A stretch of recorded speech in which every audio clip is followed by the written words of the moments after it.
Hi అండి, అందరికీ నమస్కారం. Welcome back to my channel. ఈరోజు మన రెసిపీ వచ్చేసి పల్లి బిళ్ళలు, అంటే గారెలు, పల్లి గారెలు, బిళ్ళవక్కలు, చెక్కలు, ఇన్ని రకాల పేర్లు ఉన్నాయి వీటికి. చూడండి, ఇవన్నీ ఒకటేలాగా ఎట్లా కాలినాయో. ఇవి చాలా క్రిస్పీగా ఉంటాయి. పల్లీలతో చేసుకునే గారెలు. మనకు ఓన్లీ పల్లీలు నువ్వులే ఉంటాయి, ఇందులో పప్పులు ఏమి ఉండవు. చూడండి, ఒక్క వేలతో ఉంచితేనే సునిగిపోతున్నాయి కదా. ఇంత క్రిస్పీగా రావాలంటే ఈ పిండి ఎలా కలుపుకోవాలో చూద్దాం. వీడియోలోకి వెళ్ళే ముందు ఒక పొడుపు కథ అడుగుతాను మిమ్మల్ని. ఇంత క్రిస్పీగా రావడానికి మనం పిండిని ఎలా కలుపుకోవాలో చూద్దాం.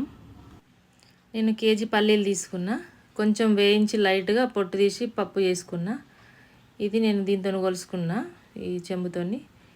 ఈ చెంబెడు అయినాయి పల్లీలు. దీనడు ఒక చెంబు పల్లీలు తీసుకున్నా నేను. ఇప్పుడు ఆ పల్లీలని ఒక 2 సార్లు కడిగి ఒక 20 నిమిషాలు నానబెట్టుకోవాలి. అదే చెంబుతో నేను పిండి తీసుకుంటున్నా. అంటే మనం ఒక కప్పు పప్పుకి, పల్లిపప్పుకి 2 కప్పుల పిండి అన్నట్టు లెక్క. కప్పు పల్లీలు 2 కప్పుల పిండి వేసుకున్నా. నేను కేజీ పల్లీలకి పిండినేం జోకలే. ఇన్ని ఎల్లిపాయలు సరిపోతాయి. అంటే 2 గడ్డలు తీసుకున్నా నేను, ఒక గుప్పెడైనాయి. పొట్టు తీసిన పాయలు పిడికాడు సరిపోతాయి. జీరా కూడా అంతే, పిడికాడు. అంటే ఒక టేబుల్ స్పూన్ వరకు అవుతుంది కావచ్చు, గుప్పెడు. అంటే ప్రతిదీ మనం కొలిసి జోకి పోయాం కదా, అందాజ వేసుకుంటాం కదా, ఇంత వేసుకుంటే సరిపోతుంది. ఒక 7-8 రెమ్మలు కరివేపాకు. ఈ కరివేపాకు కూడా ఇంత ఫ్రెష్గా ఉండాలంటే ఫ్రిడ్జ్లో పెట్టుకోకుండా మన ఛానల్లో వీడియో ఉంది చూడండి. ఇవి పండు మిర్చి. నేను దీనికి పండు మిర్చే తీసుకున్నా. కొంచెం పండ్లు కావాల్సింది కానీ కాలేదు. పండు మిర్చి వేసుకొని చేసుకుందామని పండు మిరపకాయలు తీసుకున్నా. ఇవి సరిపోతాయి ఆ పిండికి, కేజీ పప్పుకి ఆ పిండికి సరిపోతాయి. ఉప్పు దీంట్లోకి సరిపడా, కారంలకి గారెలకు సరిపోవడానికి ఉప్పు పిడికెడు తీసుకున్నా. మనం తర్వాత టేస్ట్ చేసుకొని మళ్ళీ వేసుకోవచ్చు కొంచెం. 2 కప్పుల నువ్వులు, 2 టీ గ్లాసుల నువ్వులు తీసుకుంటున్నా. మనం టీ తాగే చిన్న గ్లాస్తో 2 గ్లాసులు తీసుకున్నా. అవి కడిగి నువ్వులు గాలిచ్చుకుని జాలి బుట్టలో వేసుకున్నా. ఇప్పుడు 20 నిమిషాల పాటు నానిన పల్లీలను కూడా నేను అందులోనే వేసుకుంటున్నా. ఈ పండు మిర్చి కట్ చేసి పెట్టుకున్నా. చిన్నగా కట్ చేస్తే తొందరగా మెదుగుతాయని. ఒక మీడియం సైజ్ ఆనియన్ తీసి కట్ చేసి పెట్టుకున్నా.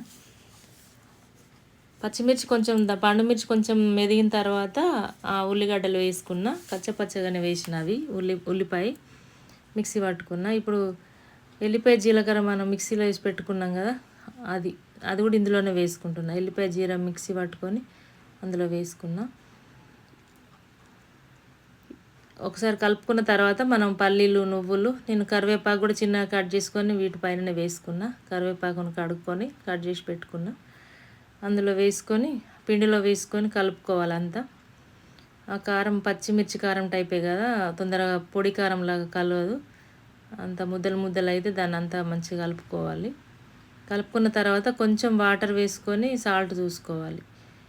సాల్ట్ సరిపోకపోతే మళ్ళీ కొంచెం వేసుకుందాం. ఇప్పుడు కొంచెం వేసిన సాల్ట్. నేను ఆ కలిపిన పిండిని 2 భాగాలు చేసుకున్నా, 2 సార్లు కలపడానికి. అందులో కొంచెం, ఇందులో కొంచెం సాల్ట్ వేసుకున్నా. కారం అయితే సరిపోయింది. ఇందులో వాటర్ కూడా చల్లటి నీళ్ళే, నార్మల్ వాటరే పోస్తున్నా, ఫిల్టర్ నీళ్ళు పోస్తున్నా. అంతా కలుపుకొని ఇట్లా ఒత్తుకోవడమే. నేను ఈ గారెలు ఒత్తడం కూడా మీకు 2-3 రకాలు చూపిస్తా. ఆయిల్ లేకుండా ఒత్తుకోవడం, ఈ ఒకటి ప్రెస్ మీద ఆయిల్తో ఒత్తుకునేది ఒకటి, తర్వాత కొంచెం పొడిపిండి వేసుకొని ఆయిల్ లేకుండా ఒత్తుకోవచ్చు. ఇట్లా ఒత్తుకుంటే క్లాత్కి ఆయిల్ ఏమంటదు, స్మెల్ రాకుండా ఉంటుంది ఆ క్లాత్ కూడా. ఇట్లా ఒత్తుకోవచ్చు. ఇప్పుడు ఇంకొక టైపు, కొంచెం చేతికి పిండి అంటించుకొని దాంతో ఇట్లా ముద్దను తాకి ఒత్తుకుంటే కూడా ఈజీగా ఒత్తుకొస్తుంది.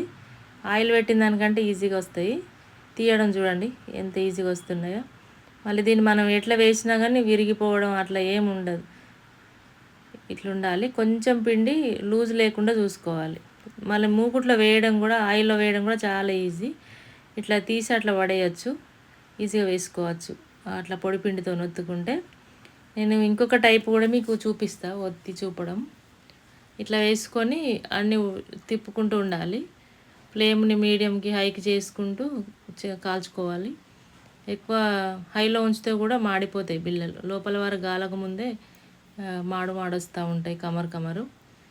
ఇట్లా కాల్చుకోవాలి. ఏమన్నా వంకర పోయినవి ఉంటే కూడా మనం ఇట్లా ఒత్తుకోవచ్చు పుల్లలతోటి. డొప్పలు పోయినట్టు అవుతాయి కదా, వంకర టింకర అయితే కూడా మనం జాలిగంటతో కూడా ఒత్తుకోవచ్చు. ఇట్లా పొడిపిండితో ఒత్తినవి ఎక్కువ వంకర కూడా కావు, మనం ఎట్లా వేస్తే అట్లనే ఉంటాయి. ఈ కలర్కి రాగానే మనం ఇట్లా ఒకసారి పుల్లతో ఇట్లా అంటే సౌండ్ వస్తుంది కదా, అప్పుడు తీసుకోవాలి. ఇంతకంటే రెడ్గా కూడా కాల్చుకోవద్దు. ఇట్లుంటేనే చాలా బాగుంటాయి టేస్ట్. అవి మనం పండు మిర్చి కారం వేసినాం కాబట్టి కొంచెం రెడ్గా కనిపిస్తున్నాయి. పచ్చిమిర్చి అయితే ఇంకొంచెం తెల్లగా కనిపిస్తుండే. ఇట్లా తీసుకుంటే సరిపోతుంది. ఇప్పుడు ఒక పొడుపు కథ అండి మీకోసం, వినండి. లాస్ట్ వరకు చూడండి వీడియో, లాస్ట్లో ఆన్సర్ కూడా ఉంటుంది. ఇప్పుడు అడుగుతున్న పొడుపు కథ. అమ్మ కడుపున పడ్డాను, హాయిగా ఉందనుకున్నాను, భూమి మీద పడ్డాను, బోలెడు దెబ్బలు తిన్నాను, నిలువున ఎండిపోయాను, నిప్పుల గుండం తొక్కాను, గుప్పెడు బూడిదనయ్యాను, నా పేరేంటో చెప్పుకోండి. ఈ పొడుపు కథకి ఆన్సర్ తెలిస్తే కామెంట్లో పెట్టండి, కామెంట్ బాక్స్లో పెట్టండి. నేను లాస్ట్లో ఆన్సర్ కూడా చెప్తా, మధ్యలో చెప్తాను. లాస్ట్ వరకు స్కిప్ చేయకుండా చూడండి. ఆన్సర్ మీకు తెలియకపోతే ఆన్సర్ తెలుస్తుంది, తెలిస్తే కామెంట్లో పెట్టండి. గారెలు ఒత్తడం ఇంకొక టిప్ అని చెప్పిన కదా, ఇప్పుడు ఒత్తిన చూసారా మీరు? వాటర్లో చేయబెట్టుకున్నా, ఒత్తిన, తీస్తున్నా, వేస్తున్నా. ఇది మీరు చూడకుండా మళ్ళీ చూడండి. అండి, ఇదివరకైతే మేము చిన్నప్పుడు చెంబులతో ఒత్తేవాళ్ళు, కొట్టేవాళ్ళు. కవర్లకి ఇత్తడి చెంబులకు ఉన్న గిరాకైతే దేనికి ఉండేది కాదు. పండగ సీజన్ వచ్చిందంటే ఒక్కొక్కరు 7-8 కేజీలు చేసేవాళ్ళు మా ఊర్లో. ఇత్తడి చెంబులు అన్నీ ఒకరింట్లోనే ఉండేటి. రోజు ఒకరింట్లో అప్పాలు అవుతుండే, సౌండ్ టొక్కమని సౌండ్ వచ్చేది. మా షాప్లోకి వచ్చి కవర్లు కావాలి అని అడిగితే అప్పుడు ఈ కవర్లు నచ్చేటివి కాదు. ఒక బెలూన్లకి, పిప్పర్వెంట్లకి, చాక్లెట్లకి, నిమ్మ బిళ్ళలకి వచ్చేటి. ఆ కవర్లకు కూడా అవి కూడా పడేసేటోళ్ళం కాదు, దాచిపెట్టి అప్పాలు చేసుకునేటప్పుడు ఇచ్చేవాళ్ళం. ఆ కవర్లు తీసుకుపోయి ఒత్తేటోళ్ళు. ఇన్ని కవర్లు అప్పుడు ఉండేటివి కాదు అసలు. చూడండి మీరు, గారెలు దూరం నుండి చూస్తే కనిపించలేదు కదా ఎక్కువ మనకి పల్లీలు. చూడండి ఎట్లా కనిపిస్తున్నాయో. ఇట్లా అన్నీ ఒక్కటేలాగా కాల్చుకోవాలి. ఇవి పూర్తిగా చల్లారిన తర్వాత డబ్బాలో పెట్టుకోవాలి, క్యాన్లో పెట్టుకుంటే సరిపోతుంది. గాలి జోరకుండా చూసుకోవాలి, మెత్తబడిపోకుండా. పూర్తిగా చల్లారిన తర్వాతనే డబ్బాలో పెట్టుకోవాలి. వేడిగా ఉన్నప్పుడు పెట్టి మూత పెట్టినామనుకోండి తొందరగా ముక్క వస్తాయి, చేదొస్తాయి. ఇంట్లో పల్లీలు ఉన్నాయి కదా, ఇవి 20 రోజుల వరకు నిల్వ ఉంటాయి. 1 మంత్ వరకు ఉంటాయి కానీ మనం తినలేము, పల్లీలు చేదెక్కుతాయి. అందుకే 15-20 రోజులకు సరిపోయేటట్టు చేసుకోవాలి ఈ పల్లి గారెలు. పప్పులు అయితే ఇంకో 4 రోజులు ఎక్కువ ఉంటాయి కానీ పల్లీలు ఉండవు అట్లా. కాకపోతే టేస్ట్ పప్పుల వాటికంటే కూడా చాలా బాగుంటాయి పల్లీలు. మనం ఒక కప్పు పల్లీలకి 2 కప్పుల పిండి వేసుకొని నేను కలుపుకున్నా కదా, మీరు కూడా ఒకసారి తప్పకుండా ట్రై చేయండి పండు మిర్చితోటి. నేను వేసిన పొడుపు కథకి ఆన్సర్ వినండి, చెప్తాను. అమ్మ కడుపున పడ్డాను, హాయిగా ఉందనుకున్నాను అంటే ఆవు మేత తింటుంది కదండి, గడ్డి. అది కడుపులో పడ్డప్పుడు హాయిగా ఉన్నదనుకున్నదంట. భూమి మీద పడ్డానంటే పేడేసినప్పుడు భూమి మీదనే పడుతుంది కదా, అది పేడేసినప్పుడు భూమి మీద పడుతుంది కదా. బోలెడు దెబ్బలు తిన్నాను అంటే పిడికని ఇటేసి అటేసి కొట్టి గోడకేసి కొడతారు కదా. నిలువున ఎండిపోయాను అంటే పిడిక ఎండిపోతుంది కదా. నిప్పుల గుండం తొక్కానంటే కాలుస్తామా, కాల్చిన తర్వాత బూడిదవుతుంది కదా, అదేనండి పిడుక. ఈ కరకరలాడే పల్లి బిళ్ళల వీడియో కనుక మీకు నచ్చినట్లయితే లైక్ చేయండి, షేర్ చేయండి. Thank you for watching.